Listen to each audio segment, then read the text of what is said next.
Hello दोस्तों, उम्मीद है आप अच्छे से होंगे। It's official, Elon Musk is buying Twitter. अच्छा, ये जो न्यूज़ है ना, ये ट्विटर के ऊपर बहुत ज़्यादा ट्रेंडिंग कर रही है। ट्विटर के अलावा फेसबुक, गूगल, इंस्टाग्राम और हर सोशल मीडिया प्लेटफॉर्म के ऊपर इस न्यूज़ के हो रहे हैं चर्चे। और जैसा कि आप सब जानते हैं कि डोज कॉइन इलॉन मस्क का ही एक कॉइन है, और ज़ाहिर सी बात है कि इतनी बड़ी न्यूज़ के वायरल होने के बाद डोज कॉइन की जो प्राइस है वो एक बहुत बड़ा पंप ले सकती है। ये पंप कुछ ही घंटों में भी आ सकता है, कुछ मिनट्स में भी आ सकता है और कुछ ही दिनों में भी आ सकता है। इस वीडियो में मैं लाइव चार्ट के ऊपर डोज कॉइन का प्राइस एनालिसिस करने वाला हूँ। आपको मैं सेफ़ बाइंग रेंज भी बताने वाला हूँ और रियलिस्टिक प्रॉफिट टारगेट क्या होगा, ठीक है, उसके रिलेटेड भी बात की जाएगी कि कितने परसेंटेज ये कॉइन पंप हो सकता है। 1 या 2 मिनट के अंदर अंदर मैं ये न्यूज़ कवर करूँगा। इसकी मैं आपको सबसे पहले बैकग्राउंड स्टोरी बताना चाहूँगा। आपको याद होगा कि 2-4 मंथ पहले भी ये न्यूज़ वायरल हुई थी, उस वक्त भी डोज कॉइन की प्राइस बहुत ज़्यादा पंप हुई थी, राइट। लेकिन बैकग्राउंड स्टोरी ये है कि इलॉन मस्क ने जो ट्रांजैक्शन है वो कंप्लीट नहीं की थी ट्विटर के साथ। हुआ ये था कि इन्होंने इरादा तो कर लिया, न्यूज़ भी वायरल हो गई। बाद में थोड़ी सी रिसर्च करने के बाद पता चला इलॉन मस्क साहब को कि ट्विटर के ऊपर फेक बोट्स अकाउंट बहुत ज़्यादा बने हुए हैं। अब ज़ाहिर सी बात है, एक बंदा $1 बिलियन खर्च करने जा रहे हैं, उसको बाद में पता चले कि 20% 30% जितने इन्होंने मुझे अमाउंट बताया कि इतने हमारे एक्टिव यूज़र्स हैं, उनमें 20 से 30% तो फेक बोट्स ही हैं। उसको तो तकलीफ़ होगी ना कि इतने $1 बिलियन मैं पे करने जा रहा हूँ, इस फेक अकाउंट्स का मैं क्या करूँगा, ये तो यूज़लेस हैं। तो ये मामला चला गया कोर्ट में, क्योंकि इनके दरमियान में एग्रीमेंट हो चुका था, ट्विटर और इलॉन मस्क के दरमियान में। तो फाइनली इलॉन मस्क ने अभी रिसेंटली एक लेटर सेंड किया ट्विटर को, जिसमें उन्होंने प्रपोज़ किया है कि वो ट्विटर को बाय करना चाहते हैं, ठीक है। तो यहाँ पे it's sure looks like Elon Musk $44 billion Twitter take over is actually happening. On Tuesday, representatives of billionaire notified Twitter through a letter that he intends to move forward with the tumultuous deal, confirming earlier reports that things were back on track. अब ज़ाहिर है, जब letter के through notify किया जाए तो वो एक कंफर्म न्यूज़ होती है। यहाँ पे इनके पर शेयर के रिलेटेड भी मैं बात करना चाहूँगा कि इन्होंने $54.20 पर शेयर जो है वो ट्रांजैक्शन को क्लोज़ किया, मतलब कि यहाँ पे वो बाय करना चाहते हैं। Twitter issued this statement about today's news, we receive the letter from Musk parties which they have filed with the SEC। The intention of company is to close a transaction at $54.20 per share, ठीक है। तो ये confirm हो चुका है कि ये सारे पैराग्राफ में यही बात की गई है। ये देखें, फेक स्पैम अकाउंट्स इनके दरमियान में जो भी फाइट हुई थी। अब finally in A nutshell Elon Musk जो है वो ट्विटर को बाय कर रहे हैं।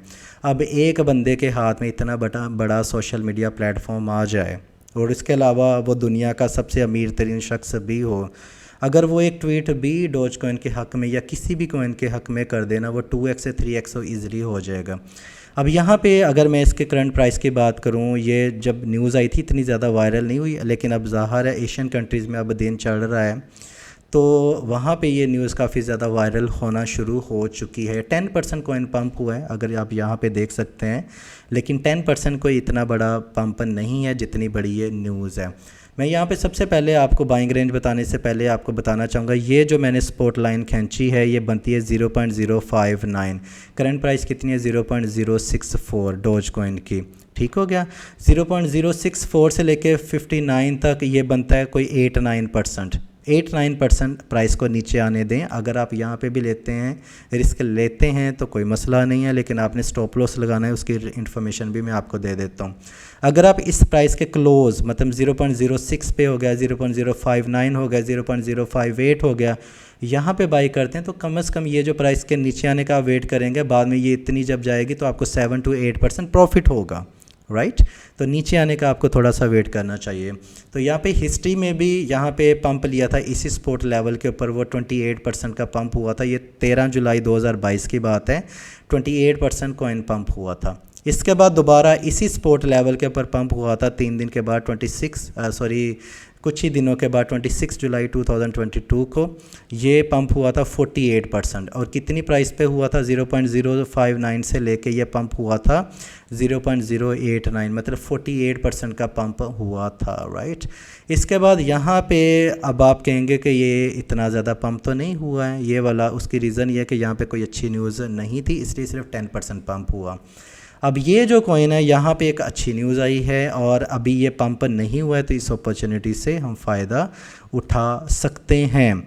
तो यहाँ पे ये जो डॉटल लाइन मैंने यहाँ तक मैं ले जाता हूँ, ये मैंने की है, ये आप देख सकते हैं, ये मैंने की है 0.077, मतलब कि यहाँ से 0.059 से ये पंप होता है तो अप्रोक्सीमेट यहाँ पे हमें 28% प्रॉफिट मिल सकता है। 0.076 पे ये पहले टकराएगा अगर ये पंप होता है। तो अगर ये इस लेवल को तोड़ देता है तो ज़ाहिर सी बात है कि ये पहले प्रीवियस पंप था, उसके बाद 48%, 20% और ऐड ऑन कर लें तो ये इस न्यूज़ की वजह से 48% पंप हो सकता है और ये बनता है लेवल जाके 0.088। इससे ऊपर जितना ज़्यादा पंप हो गया वो आपका होगा बोनस। स्टॉप लॉस की अगर मैं बात करूँ, स्टॉप लॉस आपने बिल्कुल करीब रखना है, यहाँ पे आप रख लें 0.054 पे, इतना, क्योंकि शॉर्ट टर्म ये ट्रेड है। न्यूज़ की बेस पे जो पंप होने वाले कॉइन्स होते हैं ना, तो बेटर होता है उसके अंदर आप टाइट स्टॉप लॉस भी लगाएं। 0.055 या 0.054 नीचे लगाएं,